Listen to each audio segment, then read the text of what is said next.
فحسب الناس أن يتركوا أن يقولوا آمنا وهم لا يفتنون আমার আল্লাহ সুবহানাহু ওয়া তাআলা বলেছেন তোমরা কি মনে করেছো আফাহাসিবান নাস মানুষ কি মনে করেছে আইয়ুতরাকু আইয়াকুলু আমান্না আমরা ঈমান এনেছি এটা বলার কারণে আমি আল্লাহ তাদেরকে ছেড়ে দিব না না না আমি আল্লাহ তাদেরকে ছেড়ে দিব না ওয়ামান আ'রাদা আন যিকরি ফাইন্না লাহু মাঈশাতান দানকান ওয়া নাহশুরুহু ইয়াওমাল কিয়ামা আমার আল্লাহ সুবহানাহু ওয়া তাআলা বলেন যেই ব্যক্তি আমার এই কোরআন থেকে মুখ ফিরিয়ে নেবে যেই ব্যক্তি আমার এই কোরআন শিখবে না আমার এই কোরআন জানবে না আমার এই কোরআন যথাযথভাবে শিখবে না মাঈশাতান দনকা আমি আল্লাহ সুবহানাহু ওয়া তাআলা এই পৃথিবীর মধ্যে সেই ব্যক্তির জন্য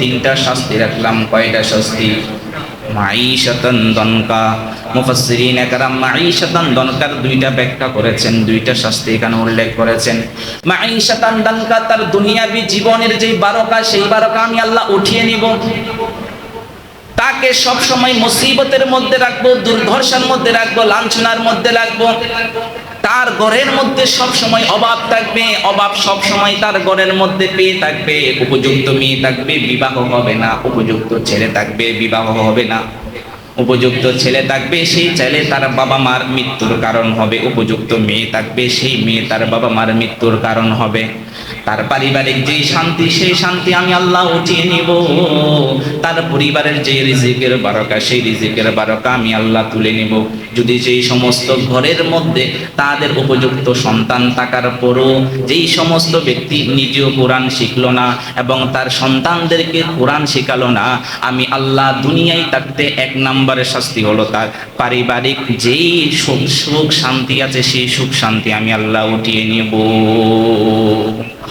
এটা আমার কথা নয় এটা আমার রবের কথা আমরা বর্তমান সময়ে দেখছি এমন অনেক মানুষ আছে যাদের সন্তান ইঞ্জিনিয়ার হলে ডাক্তার হলে সেই মহা খুশি যাদের সন্তান সায়েন্টিস্ট হলে মহা খুশি মেডিকেলে চান্স পেলে মহা খুশি ভার্সিটিতে চান্স পেলে মহা খুশি ইংরেজিতে একটু কথা বলতে পারলে মহা খুশি আর সেই সন্তান যখন হাফেজে কোরআন হয় তখন সেই মা চিন্তাই করে আমার ছেলে এখন যখন বড় হবে সে খাবে কি নাউযু বিল্লাহি মিন যালিক যেই সন্তানের পিছনে আপনি লক্ষ লক্ষ টাকা খরচ করে বাহির থেকে পড়াশোনা নিয়ে হায়ার ডিগ্রি নিয়ে এসে সে বিভিন্ন দেশের মধ্যে বড় বড় ইউনিভার্সিটির সে লেকচারার হলো প্রফেসর হলো বাংলাদেশের নাম করা বিশ্ববিদ্যালয়ের শিক্ষক হলো বাংলাদেশের বড় বড় উচ্চ পদের মধ্যে চাকরিতে হলো কিন্তু তাকে কোরআন শিক্ষা দেন নাই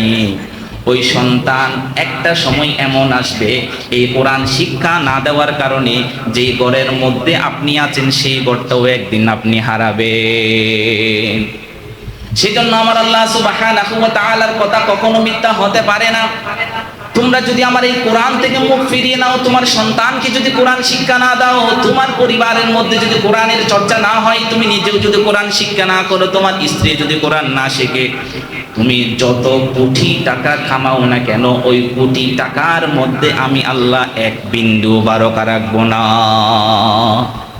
আমাদের সমাজের মধ্যে লক্ষ লক্ষ কোটি কোটি টাকার মালিক এমন ব্যক্তি আছে কি নাই এত কোটি টাকার মালিক হওয়া সত্ত্বেও জায়গা আছে বাড়ি আছে প্লট আছে গাড়ি আছে মানসিক শান্তির জন্য শারীরিক শান্তির জন্য যখন যেটা প্রয়োজন সব কিছু মজুদ আছে কিন্তু কোনো শান্তি নাই কেন শান্তি নাই কিন্তু আমরা তো মনে করি টাকার মধ্যে শান্তি সেই টাকার জন্য আমরা ভাই ভাইকে হত্যা করি আমরা টাকার মধ্যে শান্তি খুঁজতে গিয়ে বোনের সম্পদগুলো আমরা মেরে দিই আমরা টাকার মধ্যে শান্তি খুঁজতে গিয়ে পাশের বাড়ির যে দুর্বল ব্যক্তি আছে তার সম্পত্তিগুলো আমরা কেড়ে নিই আমরা টাকার প্রতি হয়ে টাকার প্রতি লোভ থেকে আমার পাশের ঘর যেই ঘরের থেকে যখন আমি বাড়ি বানাবো সেই ঘরের বাড়ি বানাতে গিয়ে তার বিড়া থেকে আরো 2-3 করা নিজের ভিতরে ঢোকায় আমার আল্লাহ সুবহানাহু ওয়া তাআলা বললেন না না না এই টাকা কখনো তোমার জীবনে শান্তি আসতে পারে না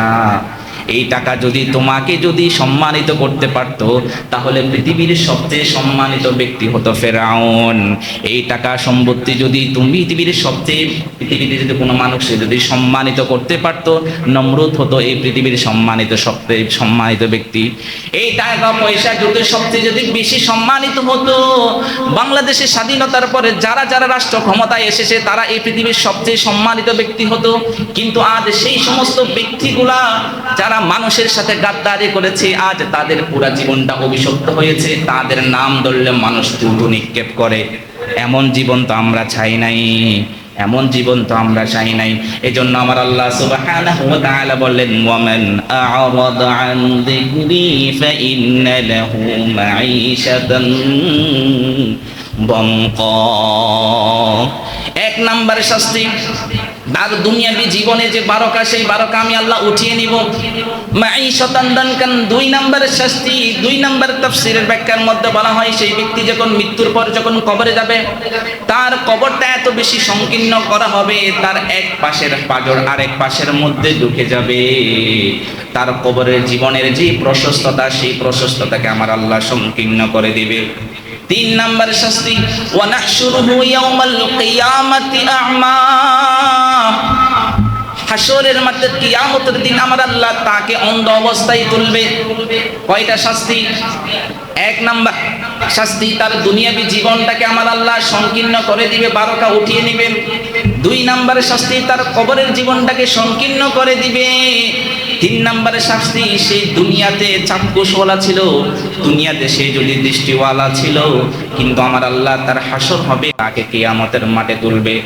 সে আল্লাহকে প্রশ্ন করবে, ক্বালা রাব্বি লিমা হাশরতানি আ'মা ওয়া ক্বাদ কুনতু বাসীরা। আমার আল্লাহ সুবহানাহু ওয়া তাআলাকে সেই ব্যক্তি বলবে, ও আল্লাহ, দুনিয়ায় যখন আমি ছিলাম আমি তো চক্ষুষ ছিলাম, আমি তো অন্ধ ছিলাম না। তুমি কেন আমাকে অন্ধ অবস্থায় দিলা? তুমি কেন আমাকে আজ অন্ধ অবস্থায় তুলেছো?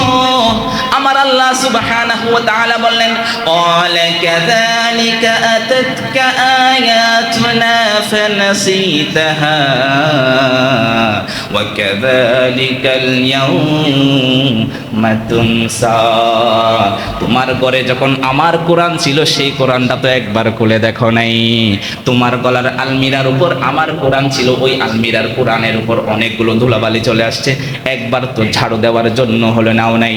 তোমার পাশের চেয়ারের, তোমার টেবিলের মধ্যে অসংখ্য লেখকের বই ছিল, ওই টেবিলের মধ্যে আমার কোরআনের তো জায়গা হয় নাই। তুমি ফিজিক্স, কেমিস্ট্রি, বায়োলজি শেখার জন্য লক্ষ লক্ষ টাকা খরচ করেছো, চট্টগ্রাম ঢাকার সবচেয়ে ভালো ভালো টিচারের কাছ থেকে তুমি কোচিং করেছো, তুই কখনো তো একবারও মনে করো না এই কোরআনটা তো আমার শিখতে হবে, কারণ এই কোরআনটা আমার কবরের বাসা, এই কোরআনটা আমার জান্নাতের বাসা। এই বাসা যদি আমি না শিখি, তাহলে কবরের মধ্যে যখন যাব, সেই ফেরেশতাদের প্রশ্নের উত্তর কিভাবে দেব? ফেরেশতাদের প্রশ্নের উত্তর তো কখনো বাংলায় হবে না, ইংরেজিতে হবে না, উর্দুতে হবে না, ফার্সিতে হবে না, মালাইতে হবে না। জান্নাতের সেই কবরের সেই প্রত্যেকটা প্রশ্নের উত্তর আপনাকে আরবিতে দিতে হবে। সেজন্য আমার আল্লাহ সুবহানাহু ওয়া তাআলা বললেন, ওই সময় তোমার টেবিলের মধ্যে আমার কোরআন ছিল, তুমি কোরআনটা খুলে দেখো নাই। তোমার শেলফের মধ্যে অনেকগুলো বই ছিল, ওই বইয়ের মধ্যে আমার কোরআনের জায়গা হয় নাই। ক্বালা কাযালিকা আতাতকা আয়াতুনা ফানাসিতাহা ওয়া কাযালিকাল ইয়াওমা তুনসা।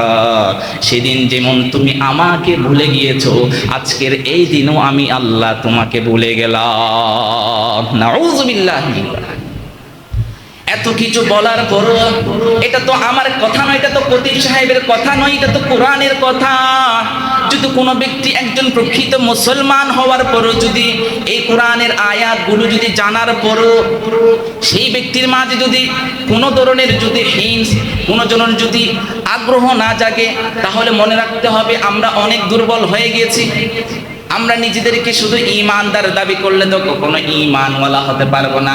আমার আল্লাহ সুবহানাহু ওয়া তাআলা বললেন, আফা হাসিবান নাস আন ইউতরাকু আন ইয়াকুলু আমান্না ওয়া হুম লা ইফতানুন। আমার আল্লাহ সুবহানাহু ওয়া তাআলা বলেছেন, তোমরা কি মনে করেছো, আফা হাসিবান নাস, মানুষ কি মনে করেছে, আইয়ুতরাকু আইয়াকুলু আমান্না, আমরা ঈমান এনেছি এটা বলার কারণে আমি আল্লাহ তাদেরকে ছেড়ে দিব? না না না, আমি আল্লাহ তাদেরকে ছেড়ে দিব না।